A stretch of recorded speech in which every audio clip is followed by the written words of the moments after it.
सबसे पहले अमित जी ये समझना चाहेंगे कि जिस तरह से विपक्ष के द्वारा लगातार ये आरोप लगाया जा रहा है कि भारत की अर्थव्यवस्था चरमराने लगी है, रुपया बहुत कमजोर होता जा रहा है, डॉलर का वर्चस्व जहां पहले था उससे कहीं आगे बढ़ता चला जा रहा है, और साथ ही उनका ये कहना है कि युद्ध के दौरान देश के अंदर का जो तनाव है उसको बैलेंस करने में सरकार नाकाम हो रही है। आलोक जी, सर्वप्रथम तो आपको, आपके माध्यम से दर्शकों को और पैनल में मौजूद सभी पैनलिस्ट को बहुत बहुत शुभकामनाएं देना चाहूंगा कि आज वो दिन है जो इस देश से नक्सल पूरी तरीके से समाप्त हो चुका है। गृह मंत्री जी माननीय अमित शाह जी वक्तव्य भी दे रहे हैं अपना संसद में और पूरे आंकड़े भी रख रहे हैं, तो पूरे देश को बहुत बहुत शुभकामनाएं। देखिए, जो आपने प्रश्न पूछा कि किस तरीके से रुपया गिर रहा है और संसद में भी जो चर्चा हुई और इसका क्या कारण क्या है, तो निश्चित तौर पर आज देखिए भारत जिस परिस्थिति से गुजर रहा है, इनफैक्ट अगर आप ग्लोबल परिप्रेक्ष्य को अगर आप देखें तो बहुत बड़ा एक कोविड का एक कालखंड हमने देखा प्रधानमंत्री मोदी जी के कार्यकाल में। उसके बाद रशिया यूक्रेन, आज वो युद्ध 4 साल से चल रहा है, तो अव्यवस्थाएं वहां से भी उठी हैं। आज इजराइल, अमेरिका और ईरान का एक बहुत बड़ा युद्ध चल रहा है, और उसके बाद एक ग्लोबल, उसको इन सब को देखते हुए अगर आप ग्लोबल इन्फ्लेशन को देखेंगे तो वो अपने चरम पर है। अगर आप उसकी तुलना भारत से करेंगे तो आज भारत में जो इन्फ्लेशन है वो रफली, मैं जनवरी और फरवरी का डेटा तो है, शायद मार्च का अभी आया नहीं है, रफली जनवरी में 2.7% था और फरवरी में 3.2% है, तो मार्च में भी इसी के आसपास आने का अनुमान है।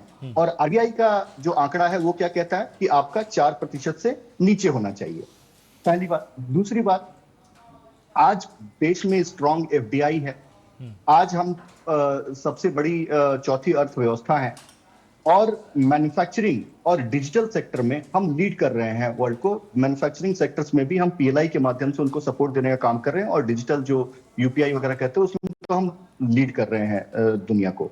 आज फॉरेक्स का रिजर्व जो है वो $700 बिलियन से प्लस है उसको, और इन सभी परिप्रेक्ष्यों के तहत आरबीआई रुपए को बहुत ही अच्छी तरीके से मैनेज कर रही है। जहां जहां जरूरत पड़ती है वहां वहां इंटरवीन किया जाता है। लेकिन मैं एक और आंकड़ा आपके सामने देना चाहता हूं। 2013 कांग्रेस की सरकार थी। मई और अगस्त, महज इन्हीं मई और अगस्त के बीच में रुपया 25% गिरता है और 69 पर जाकर पहुंच जाता है। क्या कारण रहा हो? और इन्हीं सब कारणों की वजह से आज आप देखिए, जो कहा जाता था कभी कि इंडिया फ्रेजाइल 5 में है, वहां पर कोई ग्रोथ नहीं है, एफडीआई का कोई इनफ्लो नहीं हुआ करता था, करंट डेफिसिट अगर आप देखें तो वो बढ़ा हुआ रहता था, इन्फ्लेशन जो है वो डबल डिजिट में हुआ करता था, पॉलिसी पैरालिसिस और करप्शन और स्कैंडल नेताओं के, कांग्रेस के नेताओं के आए दिन अखबारों में पढ़ने को मिलता था, और जो फॉरेक्स रिजर्व था वो भी $250 बिलियन से कम था। तो इस तरीके की जहां पर अर्थव्यवस्था के बावजूद आपने रुपया के साथ आपने क्या खिलवाड़ किया?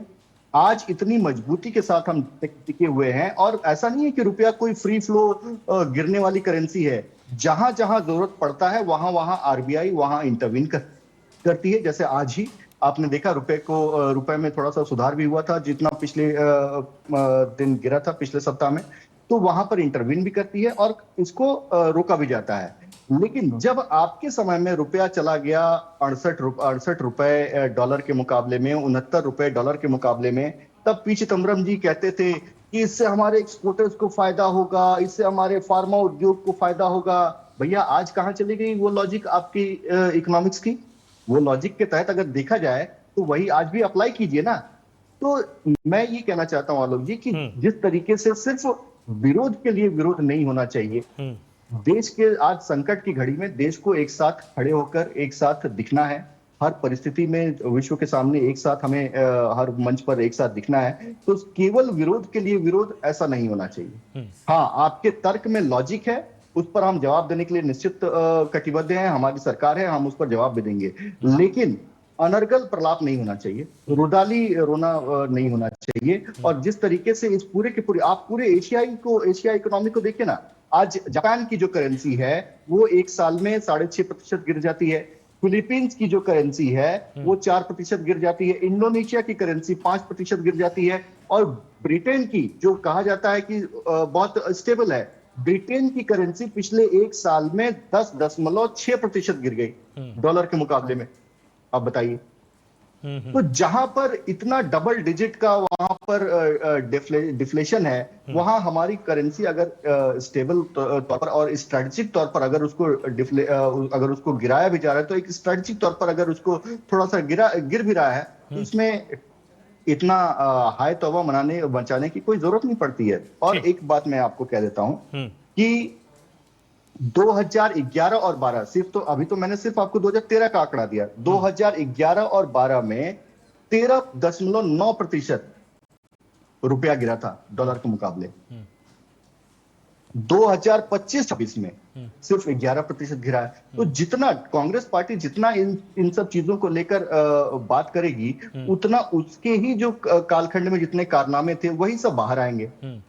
तो इस तरीके से हमें ये समझना पड़ेगा कि आज के तारीख में रुपए को मैनेज किया जा रहा है, स्ट्रेटेजिकली उसको रोका जा रहा है, और जिस तरीके से ग्लोबल परिस्थितियां हैं, थोड़ा बहुत तो अप्स सारी एंड डाउन करेंसियां लगे गिर रही रहेंगे। हैं ठीक। विश्व की, तो वो भी गिरेगा ही गिरेगा, इसमें कोई बहुत बड़ी बात नहीं है। ठीक है, ठीक है। स्वामीनाथ जी मेरे साथ यहाँ पर जुड़े हुए हैं। स्वामीनाथ जी, इनका ये कहना है कि जो दबाव की परिस्थितियां हैं उसको भारत सरकार बहुत बेहतर तरीके से मैनेज कर रही है।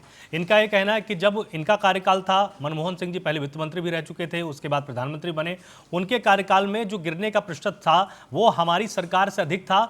हमारे यहाँ पर तो रणनीति के तहत लगातार रुपए को मजबूत किया जा रहा है और दूसरी अर्थव्यवस्थाओं में तो इससे ज़्यादा नुकसान है।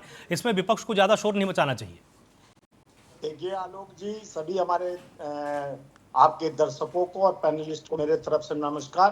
मैं बताना चाह रहा हूं कि इन लोगों को सब चंगासी दिखता है। माननीय प्रधानमंत्री जी जब मुख्यमंत्री रहा करते थे, मनमोहन सिंह जी को कहते थे कि उम्र के हिसाब से रुपए गिर रहे हैं, जिस प्रधान में रुपए जिस देश का गिरता है उस देश का साख भी गिरता है, और अभी इनका साख नहीं गिर रहा है। ये आप लोग मिलियन ट्रिलियन की बात करते हैं, देश की अर्थव्यवस्था की बात करते हैं, जहां हम 54 लाख करोड़ हमारे देश का कर्ज था, 175 लाख करोड़ देश पे कर्ज हो गया। और दूसरी बात, नौकरी हमारे देश में युवाओं को 2 करोड़ नौकरी की झांसा देके सरकार सत्ता में आई, नौकरी रहा नहीं, एक भी वैकेंसी निकलती है कैंसिल हो जाता है, सरकारी नौकरी समाप्त कर दिया गया। कॉन्ट्रैक्ट फार्मिंग पर सरकार चल रही है और इसी तरह कॉन्ट्रैक्ट फार्मिंग पर इनका व्यवस्था चल रहा है। और आप देखे होंगे रसोई गैस हमारे समय में 400 रुपया, 410-15 रुपया था, और 2 रुपया 5 रुपया बढ़ता था तो स्मृति ईरानी रक्षा मंत्री जो राजनाथ सिंह जी हैं, जंतर मंतर से लेके सड़क पे आ जाते थे। और अभी सब चंगासी कहते हैं,